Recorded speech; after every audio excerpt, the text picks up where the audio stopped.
ராமேஸ்வரத்துலேருந்து கிளம்பிட்டோம். இப்போ நாங்கள் வந்திருக்க இடம் திருப்புல்லானி. ஆதி ஜெகநாத பெருமாள் கோவில் 108 வைணவ திருத்தலங்களில் ஒன்றாக கருதப்படுது. ஆழ்வார்களால் மங்கள சாசனம் செய்யப்பட்ட தலமாகும். 44வது திவ்ய தேசம்னு சொல்கிறாங்க. ராமாயண வரலாற்றுடன் தொடர்புடையதாக இந்த கோவில் இருக்குது. பாண்டிய மண்டலத்தோட 18 திவ்ய தேசங்களில் ஒன்றாக இந்த திருப்புல்லானி இருக்குது. மிகவும் பழமையான முக்கியமான புனித நகரமாகவும் கருதப்படுது. குழந்தை இல்லாத பேரரசர் தசரதர் ஜெகநாதரை வணங்கி தனது 4 மகன்களையும் ஆசிர்வதித்ததாக கூறப்படுது. சீதையை மீட்க இலங்கைக்கு கடல்ல பாலம் அமைக்கணும்னு சொல்லிட்டு ராமர் சமுத்திரராஜனை அழைச்சார். ஆனால் அவரோ மீன்களுக்கு இடையே இருக்கக்கூடிய பிரச்சனையை தீர்த்து வைக்க போனதுனால கூப்பிட்ட அழைப்பிற்கு உடனே வராமல் இருந்த சமுத்திரராஜன் இருக்கவே கரையிலே 3 நாள் ராமபிரான் தங்கியிருந்ததா சொல்லப்படுது. ராமர் இந்த 3 நாட்களும் தர்பை புல்லில் சயன நிலையில் இருந்தார். அவர் தாமதமாக வந்ததொரு காரணத்தை கூறி சமுத்திரராஜன் மன்னிப்பு கேட்டார். சீதையை மீட்க எனக்கு அருள் தாங்க அப்படின்னு ஜெகநாதர் கிட்ட போய் சுவாமி வேண்டிக்கிட்டார். அப்போ அவருக்கு ஒரு பானம் கொடுத்தாரா. அந்த பானத்தை வைத்து தான் ராவணனை அழிச்சார். இதன் அடிப்படையில் எந்த ஒரு செயலை துவங்கிறதுக்கு முன்னாடியும் ஜெகநாதரை வேண்டிக் கொண்டா அது எப்பவுமே வெற்றி என்கிறார்கள்.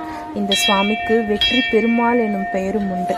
ராமர் வழிபட்டதுனால இவரை பெரிய பெருமாள் என்றும் சொல்றாங்க. கிருஷ்ண பகவான் பகவத்கீதையில் மரங்களில் நான் அரச மரமாக இருக்கிறேன் அப்படின்னு சொல்லியிருப்பார்.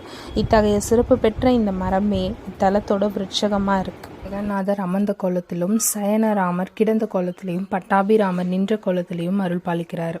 தசரதன் மகப்பேறு வேண்டி உலகத்தை சுற்றி வரும்போது இந்த பெருமாளை 60,000 மனைவிகள் இருந்தும் குழந்தை பேறு இல்லையே என வேண்ட உடனே ஆதி ஜெகநாத பெருமாள் ஒரு மந்திரத்தை சொல்ல பின்பு தசரதன் இத்தலத்தில் நாக பிரதிஷ்டை செய்தார். தசரதன் நாக பிரதிஷ்டை செய்த சிலை இன்னும் அங்கு இருப்பதா நம்பப்படுது. நாக பிரதிஷ்டை மற்றும் புத்திர காமஷ்டி யாகம் செய்துவிட்டு பிரசாதமாக தரப்படும் பால் பாயசத்தை அருந்தினா பிள்ளை வரம் கிடைக்கும் என்பது ஐதீகம். இங்க இருக்கக்கூடிய பழமையான இந்த அரச மரத்தை மக்கள் எல்லாம் பக்தியோட போதி என்று அழைத்து வழிபடுறாங்க. இந்த மரத்திற்கு அருகில் இருக்கக்கூடிய நாக சிலைகள் எல்லாம் பிரதிஷ்டை செய்து மனதார வேண்டிக் கொண்டா பிள்ளை இல்லாதவர்களுக்கு விரைவில் அந்த பாக்கியம் கிடைக்கும் என்பது இங்க ஐதீகம்னு சொல்றாங்க.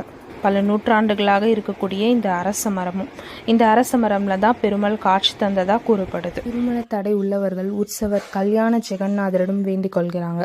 இத்தனை சிறப்பு பெற்ற ஆதி ஜெகநாதரை தரிசித்து விட்டு நாங்கள் அடுத்த உத்தரகோசம் அங்கே போகிறதுக்கு முன்னாடி ஒரு இடத்துல நின்று பொங்கல் சாம்பார் இதெல்லாம் சாப்பிட்டு கிளம்பிட்டோம்.